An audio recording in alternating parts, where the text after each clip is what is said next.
Gracias, doctor Manrique. Con su permiso, académico doctor Alejandro Reyes Fuentes, presidente de la Academia Mexicana de Cirugía.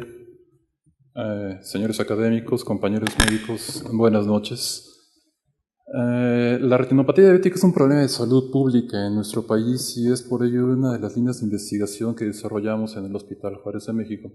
Y que lo que voy a presentar a continuación son los resultados de nuestro grupo de investigación que nos han llevado a mejorar el desempeño visual en los pacientes que están afectados por esta enfermedad.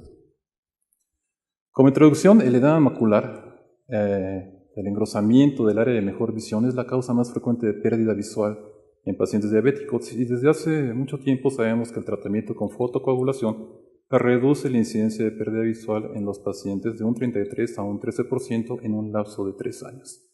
Actualmente, para algunos tipos de edema macular diabético existen otros recursos terapéuticos como antiangiogénicos, pero para el edema macular que tiene una localización focal y una filtración muy localizada en una angiografía con fluoresceína, el estándar de tratamiento continúa siendo la fotocoagulación. Sin embargo, aunque sabemos que evita la pérdida visual, también sabemos que la mejoría visual después de que se aplica la fotocoagulación es poco frecuente. Habitualmente recomendamos este tratamiento para estabilizar la visión. Y sabemos que sí logramos evitar que los pacientes pierdan la mitad de su visión, que es el desenlace de esta enfermedad, pero internacionalmente se ha reportado que la mejoría no es muy común. ¿Qué es la tomografía de coherencia óptica? Es un estudio no invasivo de imagen que nos permite cuantificar el grosor de la retina, y nos han reportado que su imagen es equivalente a la de la microscopía óptica, pero sin los artefactos de fijación. Este es un esquema microscópico de lo que representa el área de mejor visión, el centro de la retina, que es la fóvea, y nosotros podemos comparar con una imagen de tomografía de coherencia óptica donde podemos delimitar perfectamente los bordes de la retina, tanto a nivel interno como a nivel externo, y la depresión foveal para identificar la zona de máxima resolución. La tomografía de coherencia óptica es una herramienta que se utiliza cada vez más ampliamente en la evaluación de las enfermedades maculares, y nosotros hemos hecho algunas evaluaciones para buscar mejorar el desempeño del tratamiento para nuestros pacientes. Existe una de las pruebas que se llama mapa rápido macular, y este mapa rápido macular corresponde a 6 barridos lineales de 6 milímetros que pasan por el centro de la mácula. La mácula, que es el área de mejor visión, mide 5.5 milímetros, por lo tanto tenemos completamente cubierta toda esta zona. Esto nos permite medir el grosor retinal en 756 puntos y por lo tanto cuantificar precisamente la localización de el engrosamiento de la retina y por lo tanto su proximidad hacia el área de mejor visión. Nos divide este mapa rápido macular a toda la mácula en 9 campos y nos estima un grosor del punto central en el área de máxima resolución y también un volumen macular. Tiene una escala falsa de colores donde los colores que van hacia el tono frío, el color azul, son zonas que tienen menor grosor y las que son más calientes hasta llegar al color blanco son zonas que tienen un mayor grosor. Entonces aquí vemos una mácula normal con una depresión foveal en el centro y aquí vemos un paciente que tiene engrosamiento de la retina hasta más arriba de 500 micras, que es el color blanco.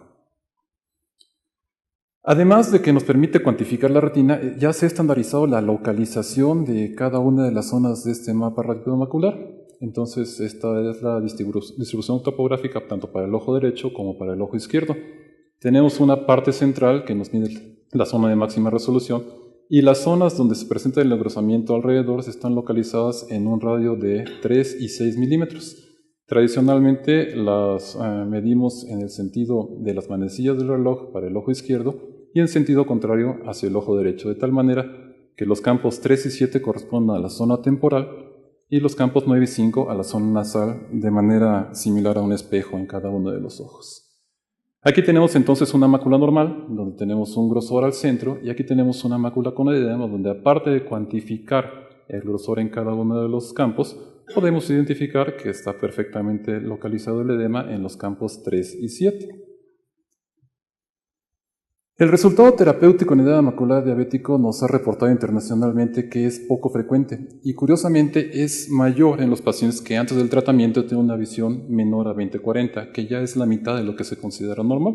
Es una visión que es útil para desarrollar la mayoría de las actividades, pero en aquellos pacientes que tienen menos de esta visión son los que tienen más probabilidad de mejorar. Pero también sabemos que el pronóstico es peor cuando está afectado el punto central, que es el área de máxima resolución.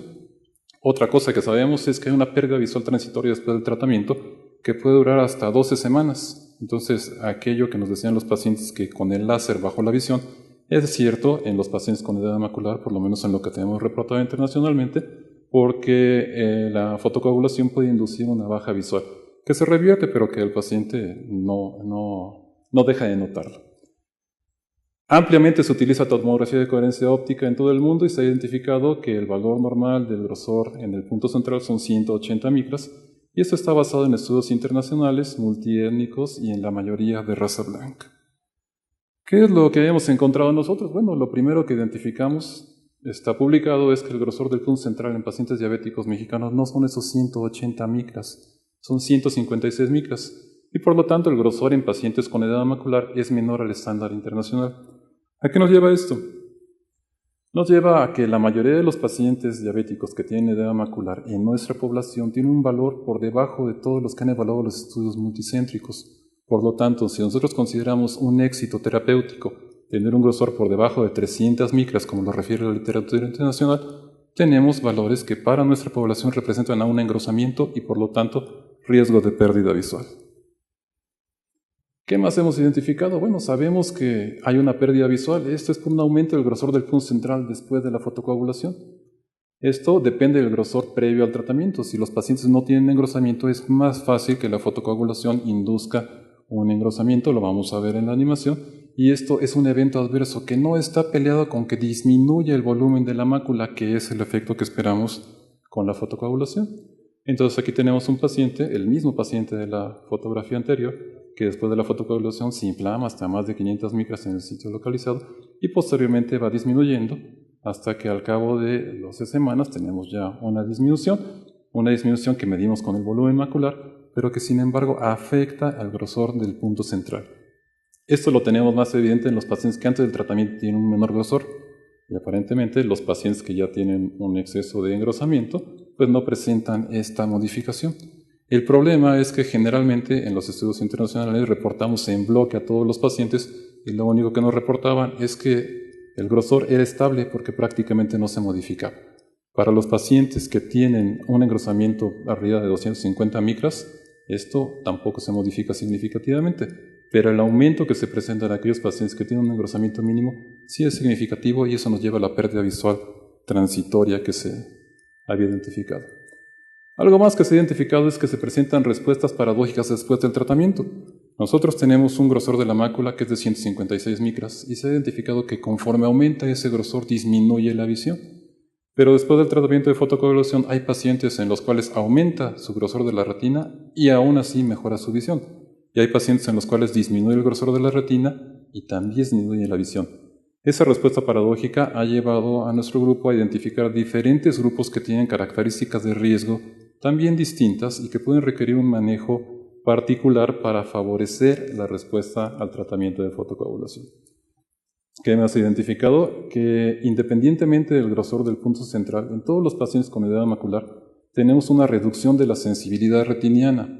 ¿Esto qué quiere decir? Que aunque no tenga un grosor elevado, ya existe una disfunción neural que se puede documentar mediante campimetría. Ahora, este deterioro de sensibilidad retiniana ya identificamos que es causado por inflamación, pero algo más interesante es que es tratable por un antiinflamatorio no esteroideo aplicado por vía tópica. Entonces, aquí tenemos lo que habíamos identificado, que el volumen macular, esto es el engrosamiento que se presentaba en la retina, cuando tratamos al paciente con placebo, pues prácticamente aumenta después del tratamiento.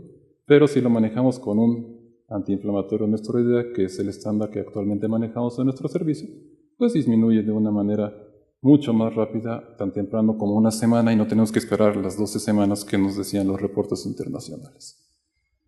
Este es un artículo que aparece en el último número de Cirugía y Cirujanos, donde nosotros podemos ver la correlación entre los cambios anatómicos y funcionales. Esta es la modificación de la función visual y este es el cambio en el grosor de la retina. Entonces, si podemos ver, existen grupos distintos que pueden presentar valores paradójicos, son los que están en marcadores huecos, pero que tienen un comportamiento distinto. Aparentemente hay unos pacientes en los cuales tenemos una correlación positiva, esto es, aumenta el grosor de la retina y aumenta su agudeza visual. Eso es paradójico. y unos cuantos pacientes en los cuales disminuye el grosor de la retina y disminuye la visión también. Tampoco es esperado. Entonces, el resultado terapéutico en edema macular nos ha llevado a encontrar con las modificaciones que hemos identificado con estos subgrupos y con la intervención coadyuvante una mejoría visual del 40% que no estaba reportado, independientemente de la magnitud en que se reduce el engrosamiento. Una característica que se ha asociado a esta mejoría visual es que el campo 7 de la tomografía de coherencia óptica no esté afectado. Curiosamente, estos pacientes que no están afectados en el campo 7 requieren una menor reducción de volumen que los pacientes que sí lo requieren. Y bueno, esta es la distribución del grosor del volumen en los pacientes con edema macular. Si nosotros observamos, tiene una distribución bimodal que corresponde a las poblaciones que tienen afectado el campo 7 y las que no tienen afectado el campo 7. ¿Y cuál es el campo 7? Bueno, este campo 7 es precisamente el campo externo en el sector temporal. Lo podemos identificar perfectamente en la tomografía de coherencia óptica, y eso quiere decir que los pacientes que no tienen afectada esta zona tienen mejor pronóstico que los que sí la tienen afectada. Entonces, ¿cuál es el impacto de la tomografía de coherencia óptica en el resultado terapéutico del edema macular diabético? El impacto es que sí se usa a nivel internacional, hay muchísimos reportes, es un recurso que está ampliamente utilizado, pero para nosotros ha facilitado la caracterización temporal de la respuesta anatómica dentro de un plazo muy corto. Esto nos ha permitido también localizar anatómicamente las alteraciones funcionales y evaluar la eficacia de intervenciones coadyuvantes. Tenemos entonces una mejoría del resultado funcional que en algunos de los grupos llega hasta el 60%. ¿Cuáles son las perspectivas que tenemos? Bueno, pues entonces hay que identificar las alteraciones funcionales en subgrupos. A lo que nos estamos enfrentando, en contraste con lo que refiere la literatura internacional, es que dependiendo de la proporción de cada subgrupo que se encuentre en una muestra estudiada, vamos a tener una respuesta que va a ser dispar. Tenemos que identificar características de riesgo, tenemos que identificar cuál es la mejor respuesta a terapias adyuvantes para poder encontrar alternativas terapéuticas en ojos con mal pronóstico. Y aunque tenemos una mejoría en algunos grupos hasta el 60%, lo que queremos es tener una ganancia funcional útil, llevar al paciente a una visión mejor o igual a 20/40, que todavía no se alcanza en todos los casos. Siempre decimos que la perspectiva es mejor cuando podemos tener una mejor resolución de detalle. Esta es la playa roja y esta es la playa de Copacabana. La diferencia pues es el color de la arena, pero si no tenemos un detalle suficiente, no podemos identificarla. La tomografía de coherencia óptica, al permitirnos cuantificar la respuesta y pues la función dentro de nuestros pacientes, nos han permitido llevar a unos desenlaces funcionales que hace 10 años no pudiéramos ofrecer. Gracias.